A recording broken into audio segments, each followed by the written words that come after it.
Szevasztok testvéreim! Na megmutatom, hogy mitől fejlődött ki ez a test ilyen szigorúra, hiszen szigorú a test. Van egy kis lesszi, mert anélkül nem lehet élni. Gyerekeim, itt vannak a súlyaim, így nyomom. Beveszem a cigit, mert az kell, az a elég.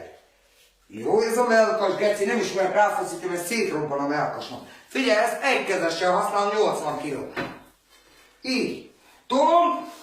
Tolom, másikkal is, tolom, mindjárt be fogunk kapni. Na, elérkeztünk a súlyok súlyához. Erre most csak így 70 kg pakoltam fel, hiszen nem akarok nagyképűnek látszani a videón. Figyelj, 70 kg geci, annyira nem nagyon bírom, de bírom.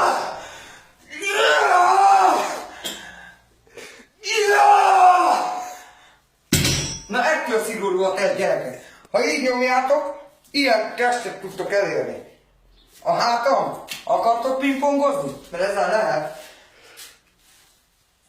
Hát nem V betűt látok, hanem egy A betűt, mert nekem A betű a hátam. Én így nyomom cigivel, és közben menő vagyok. Egykezesem is van. Mondjuk ebben kb. 50 deka van, de jó. Egyébként, hát ez a konditerem. Ha bárki kedvet kap a gyúráshoz, nyugodtan szóljon, bérletet is lehet venni. Hiszen ezekkel különböző trükköket lehet csinálni. Figyelj, tudok ilyet.